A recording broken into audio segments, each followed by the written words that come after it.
Jones, and then Andy. Y'all, so I call her Andy, but her name is Andrea.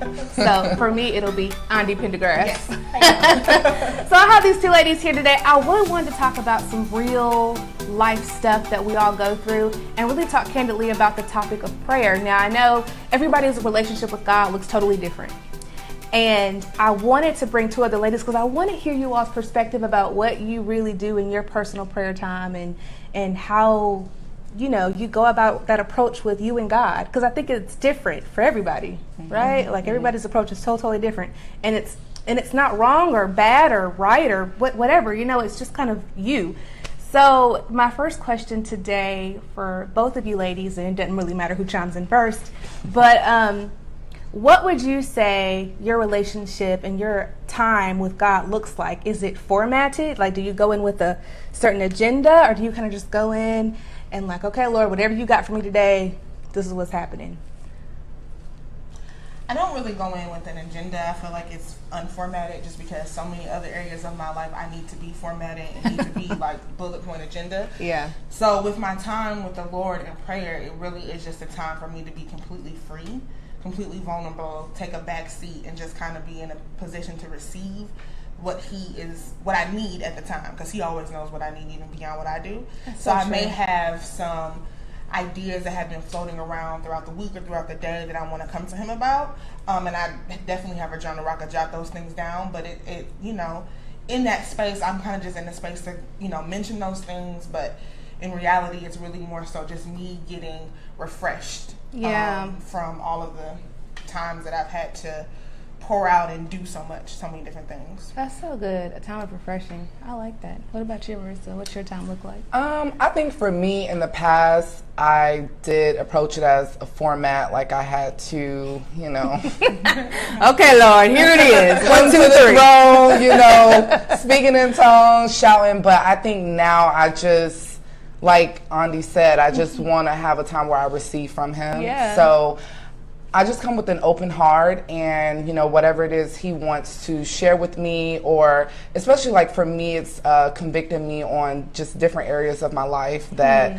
I may not be as gentle or loving or forgiving. I noticed like lately he's really been getting me together when it comes to just, I think sometimes like if I'm having a tough day, or, you know, even, you know, with my career, and I may be a little snappy, and I'm like, oh, okay, been there, done that. Didn't spend enough time with God. So, for me, it's just a time to just allow him to pour into me whatever it is that I need to get my day, you know, going. Yeah. Or even not just in the beginning, if it's like midday, you know. I find that if I'm really, really frustrated, it's because of a lack of spending that time with him. So that's so good. And I like what you said, because you were like, he shows me. Yeah. And have y'all ever had that where it's like the Lord showed you and it was not something you really liked? You were like, oh, I do that. You have to look at that and go, oh, that's me. But in that, I think in that space, he's able to be real. People say check us, right? But it's so loving, and it never comes across as like judgment. You know what I'm saying? Although it very well could have been. You know? Right. But it always comes off in so much love, and he's just like, yeah, you really could have did that better. Yeah. Yeah. That is true. And for me, it took a long time, because I feel like, I don't know, you know, when you're a child, and, you know, I grew up going to church, and so you kind of form different kind of expectations based off of things you may have heard, snippets. So for me, I always expected that, like, when you pray, that I'm supposed to hear like this James Earl Jones voice. I'm supposed to have this, like, experiences, and when I didn't hear that, I felt like my prayer, like I wasn't doing something right. Like I'm not hearing it of that because I'm not praying right, and my prayers aren't getting through, and just different things that church can tell you about prayer. Like if you don't pray in tongues this amount of time, or if you don't pray in the will of God, and make sure you look at about, you know, all these different things. And really, I got to a place where I realized that it was just how I honestly communicate with everyone, right? The Lord knows you. So for me, I'm a big thinker. I'm always in my head thinking things. And me too. I get it. That's why it's important for me to have a journal when I'm praying, because the Lord communicates to me that way. So he knows the best way to get to you is typically the natural way that you kind of live the world, because he wants it to seem, if it's a big James Earl Jones voice, I might be driving, might swerve off the road and go meet him. And go meet him quicker than he intended for me to get to him. So right. So yes, I was really I'm happy that I was able to get to a place to understand that, so this is what prayer feels like. This is what it is. And when I get these thoughts and get these different things that line up with his word and line up with what I've been taught and line up with all those things, that it really is him talking to me. It's not, this voice. Yeah. And that's so good. I think people get caught up in, what does God sound like? Like, and how do I know that I'm hearing from God? So I love that. For you, it's not an audible voice. And we're not saying that's not real, because some people do. Some people say they do hear. Yeah, some people do experience that, but for the most part, for me, I don't. That's not my common interaction with God. But I love what you said. You're like, it's not a voice. It's more so just a peace. Is that what you would? Is that what you would say? Is there something different for you? Like when you know, like this is, I know I've heard God. Is there like a certain vibe you get, or just a knowing? Like what happens when you know? It's usually like when I read a scripture. For me, that's how I know, like, that's him speaking. I would read a scripture, and it's like confirmation for something that I've either been believing for or struggling with. He will also use other people. I know there's been times when I'll be in church and I'm like, were they in my house last night? Because it's like, they all in your business. You're in my business. Yeah. But for me, that's usually, how I know that I'm hearing from him. I haven't like heard, James Earl, but although that is what God would sound like. In my mind, like I feel like when we get to heaven, it's gonna be like Mufasa. Yeah. But I think what Andy said is so key. Is like, we're made in God's image, so I think sometimes people forget. God has a sense of humor. Yes, he does. He's not like yes, this. Yes, keep the reverence, but I was telling my nephew this because he had been dealing with a lot and just feeling down, and I told him, like, when you go to pray to God, you don't have to say this big prayer with all of these SAT words. Just how you and I are talking, go talk to him that way. And I know for me, there's been times when I'll straight up say, like, I'm mad right now. Like, I'm mad. And, even if you think of different people in the Bible, the way that they interacted with God, you have Job. It's like you just have those candid conversations with God. I think that's what he desires, because it's like you're being real with him and telling him exactly how you feel. What's going on. Yeah. And as of late, I've been doing this. I've been getting my journal. And when I'm vulnerable with God, y'all, it's always like I bring him the emotions. I'm a girl, right? So I feel a whole lot. And I bring him all the emotions I'm feeling. Some of them are really not that great. Some of them are low self-esteem, not enough confidence. Am I enough? Can I do this kind of thing? Especially when there's something that he called you to. And it's always that doubt, like, oof, I don't know if I can do that, And so I bring him my thoughts and my emotions. And what he's been doing with me lately is so good. I write down the lie, right? I write down what I'm telling myself in my head, like, you're not enough, you're not good enough. And then I'll find scriptures that tell me the truth. And so that's been helping me out a whole lot, because it speaks directly to my plight, And so I'll find a scripture and the Lord says, no, this is what I'm saying about you. And I'm able to read that and go, oh, okay, Lord, I may not be enough, but you are. Yeah, that's good. And so you're going to help. If you've called me to it, you're going to see me through it. Isn't that something people always say? And that's so true. He will. But I think it's just me believing that, getting my mind there where my spirit already is, right? And it's always that battle. The battle in your mind. Yeah. And I feel like, sometimes God already knows all, right? So if we come to him in prayer and I used to put on a facade a lot. I used to, when you in church and you hear people pray different things, like, if I could just pray like that, pray like this, and she anointed, they anointed, and then you Father read God scriptures and be like, Lord, you called me to be the head, not the tail, above and not beneath, and I have dominion, and all these different things. You pray that because you feel like if you don't pray that, then you're not in faith. You can't doubt when you pray. You can't be scared if you pray. You can't walk in fear. That's the opposite of faith. That's the opposite of God. So it's like I would be in so much condemnation. I pray all these prayers that look great on paper, it sounded great. And I would leave still feeling unfulfilled. I would leave still feeling, Lord, just told me one time, he's like, because you're not real. He's like, I already know everything. I know you from the inside out. So what is wrong with you coming to me and just talking to me real? Yes. He's like, you can be real with everybody else but me. Why is that? Wow. And so I got down to the point where, that's good. I just come to him now and I'm like, listen, why? Like, Yeah. Lord, what is this? This, tell me something. Right. You know, and then we're able to kind of move from there. But it's really a time, I believe, that prayer is designed for communication and just complete vulnerability. Yes. It's complete pouring out yourself so that you can be filled, and then your mindset and point of view will shift to be more like his. Yes. Because if you come in and you're not real, you're still filled with your stuff. Mm-hmm. Truly. And I think it's showing God the dark places in our life. That's the vulnerability part. It's the ugly part. It's the part we don't necessarily like that we do, but we still do. You know, it's the things, it's the habits that we've done and over the years. It's the thought process. It's all that. But it's showing our darkness to God. And the only way light can shine is if that darkness is shown. You know what I'm saying?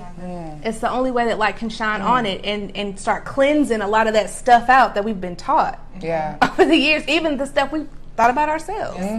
You know? I like that. I love this conversation. I love how real y'all are. I just thank y'all for that. But I wanted to know if there was ever a time that you ever felt condemnation for like not praying before. Like maybe you didn't pray about something, you kind of did your own thing, and you was like, oof, that hurt. Did God give you like a, I don't know, in those kind of times? I don't know. I would say maybe the condemnation came from myself. Like I don't think that God has ever, you know, even when he corrected me, it's always been in love. It's always you know, been in love, yeah. Even when I missed the mark, it's just so amazing. So many things that should have happened did not happen, and I know that it's nothing but God's love and protection. You know, he doesn't want to see us fail. It's not like those people, I told you so, you shouldn't have did it. But you know, he's always there, loving you, ready to accept you. That's just the enemy, you know, playing on your mind to make you feel like you didn't pray hard enough, or like Andi said, you didn't say all the powerful words and the scriptures to back it up. So for me, I think it was self-condemnation to feel like I wasn't enough and I missed the mark, you know. So it was never God coming down on you, and you never felt that. And we know that, right? But sometimes I meet people that they do feel that God is coming for them, and I think that might be from what they've been taught growing up. Like God's angry with you, you know. And there is some kind of theology out there that says if you're not doing everything perfect, God's mad, you know, and you didn't backslide, you a backslider. You know, like, that's true. You need to get your life right, you get it together, and so then you feeling all like, okay, he don't love me no more, you know, and all this is going on. But I love that you're just. And I read something the other day that said that people really believe that when you're going through something bad, God is teaching you a lesson, like in the sense of you shouldn't have did it, so he's reprimanding you. It's like a nanny boo boo. And I'm like, that's petty. That's not the love of God. That's just petty. That's not even. That's, you know. I may be petty, but the Lord we serve is definitely not petty. Jesus didn't come for that. He didn't come to be petty. He didn't die. Right. To be petty. That's not what he did. We're made in his image, but pettiness, no. Listen, but it happens. It does happen. And I feel like, you know, along with that, for me, sometimes, even though, you know, I understand and I know that it's nothing that I do God can move, that grace is already there. But there's certain times where certain things happen. I'm like, man, did I not get this position because I haven't been praying? And did I not do this? And did I not know? And then it sometimes can paralyze you to be like, well, since ain't no sense in me going to God praying now, since I ain't been praying for how long. Oh, that's then good. It's like, don't come to him now when you want something. Don't come to him now when you're sad. Let's discuss it. Don't pray for him now because you ain't been praying. And when it's good times, you know, you hear the sermons that say, don't come to God just when it's bad, be with him in good. If you're not with him, it's bad. You know, all these different things that kind of play into that mindset. And, you know, the Lord just consistently is always dealing with me and just telling me, like, listen, it's a relationship. It's not anything else. And so whenever you're in a relationship with someone, it doesn't matter. You know, you have those friends, it doesn't matter how long you talk to them and you get back to them and you pick right back up. And it's like you haven't missed a beat. And the Lord kind of gave me that. So he's like, I'm always with you. And he said, and you're always aware of my presence. So it doesn't, it's not like that. It's like you need to pick back up right where, you know, you need me to be. Right, where we left off at. And, you know, he's like, I don't have to use lessons or disappointment or whatever to teach you a lesson. I mean, that's kind of sadistic, right? I wouldn't want to serve God that. It is. The lessons are right in the Bible. It's almost like manipulative in a way, you know? I wouldn't want to serve a God like that, and that's definitely not the God that we serve. So, it's not. Like thank God he's not like that. Thank God, because he's not like humans. I think we approach it from our flesh, our human mind, point of view, it's like that's how we tend to do people. If they do us wrong or they only come when they want something, you cut off. And it's like that's not Right. that's not God's heart. That's not God's heart at all. In fact, he's always there, and it's a covenant. It's not, something where it's like, okay, well, it's terms to it. If you break this, then, we're no longer in this contract. It's a covenant. Right. He's It always is. there. He's not going to break his promise. Like, he wants us to come back, even in the middle of whatever you're doing that's not in line with his word or Yep. desire for, your life. He still wants you to come. So, That's like so Andi said, good. it's not the God we serve, and that's humans projecting their God in their mind In their onto mind. other people. But according to the word, that's not God's That's not heart at it. all. I Yeah. love that. And there's this like two-sided coin, right, of Christianity. There's the side of like God is his covenant with us, his love toward us, his mercy toward us, right? But the other side of that coin is our love shown toward others, our mercy shown toward others, the forgiveness that he's given us shown toward others. Yeah. So, I mean, I know we've all felt betrayed at one point, right? Like by family, by somebody did something wrong. It just happens. It's inevitable. How did you ladies prepare your heart to really share the love you receive from God with those who betrayed you, those who've done you wrong? Like, how were you able to work through unforgiveness in some instances? And you like, I'm going to push this to the side and I'm going to just love regardless of my feelings. Have y'all ever had that experience before? A lady one. I need some It thought. is a lady one. It is the lady one. I remember, and I can kind of go, I remember I met my father for the first time, I think, 5 years ago now? And it was through Skype. Wow. And so here I am meeting him and meeting the whole family. And it was wonderful to meet them, right? But I kind of was at a loss for words because it was like I didn't know how to let him in because my life had already had all the pieces. Right. Like I've grown up most of my life not knowing him. So it was this thing of how do I love him? Like how do I let him in and not make him feel like you're just the child, the father that abandoned me, kind of, because your flesh kind of wants to go that way. But I remember the Lord told me something. He was like, Ashley, your heart's not big enough, but my heart is. Wow. That's good. And he was like, so I need you to get my heart on him and love him. Although he was an absent father, although he wasn't there, just kind of getting over all of the past. Because the past, and I can't change that. You know what I'm saying? Yeah. He can't change Yeah. it, and I can't either. So it was just really real for me to forgive him for that. Use the same analogy that Ash used. I met my father later on in life when I was in my mid to late 20s. And when I first met him, I honestly had already worked through, I thought, forgiving him for not being there, for being an absent father. Yeah. But so after I met him, my expectation was, okay, now that I've met you, we're going to have like this relationship now that I always wanted.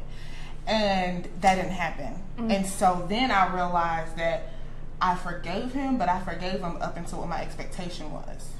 So it's sometimes you forgive people up until what the expectation is. Like you have this, okay, I'm going to forgive you up until this point.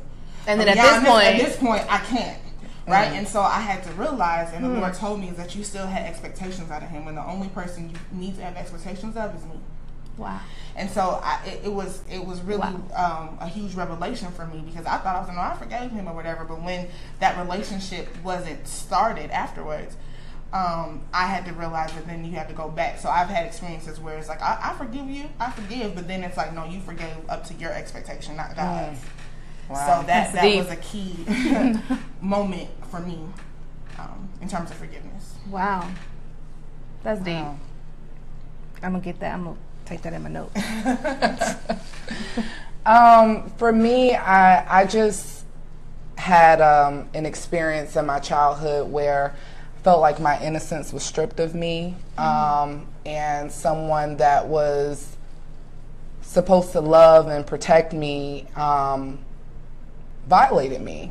And for years, I struggled with different things. Like I didn't know what I liked. I didn't know how I felt. Just so many different things. And I think it was a root of that violation. And so I don't know how. I forgave him. And, you know, I don't have a close relationship with that individual now. You know, they're still in the family. But, you know, when I see them, it's no, you know, ill feelings. But I guess for me, when I made a decision to forgive and move forward, I felt like in order to move forward with my life, I needed to forgive them.